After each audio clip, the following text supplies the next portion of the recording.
All right, welcome back to Morning Trade Live. It's time now for the big picture. Let's welcome in Collin Martin, Head of Fixed Income Research and Strategy, Schwab Center for Financial Research. So not a lot of movement in the bond market this morning. I think surprisingly, given some of the commentary out over the weekend that perhaps we would see more of a flight to safety. We are certainly seeing that across the commodity space. But just talk us through, perhaps we're seeing this kind of reaction today, Collin. Yeah, you could argue that the bond market's being driven more by just, the economy and fundamentals as opposed to the news out of Venezuela. When we first got the headlines, the initial thought was that maybe long-term treasury yields fall for two reasons. The first would be the flight to quality trade. If there's a lot of uncertainty out there, investors tend to get out of riskier investments and go to the perceived safety that U.S. treasuries offer.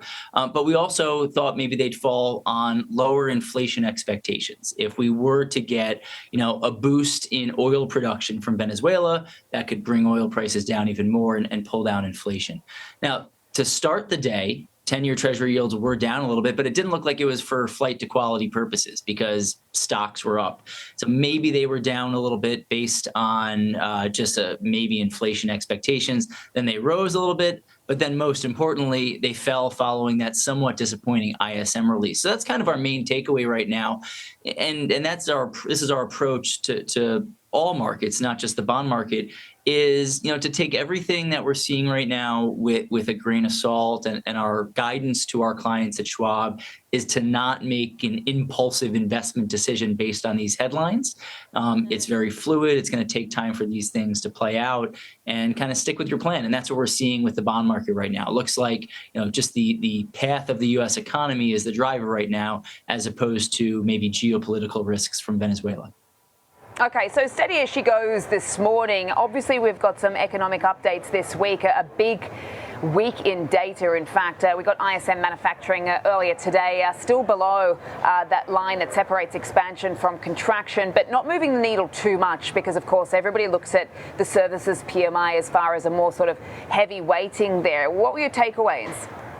Yeah, disappointing report this morning, still below that 50 level, and that's, above 50s contraction, below 50s, above 50s expansion, below 50s contraction. It's been below 50 for a while now. When it comes in below expectations, that's always a little bit disappointing. But as you mentioned, Sam, we focus more on ISM services. We are a services economy, and that should hold more weight in terms of the momentum and trajectory of the economy. That's been bouncing around a little bit, but expectations are for it to remain above 50 when that comes out on Wednesday.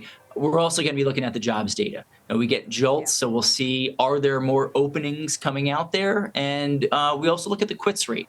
Now, quits, I think, is a good indicator of the labor market, because if quits are rising, shows that employees are pretty favorable at their prospects that they'll leave jobs. If the quits rate's falling, it kind of shows the opposite, and it's been falling lately. So that's something that we're going to be focusing on, the JOLTS report.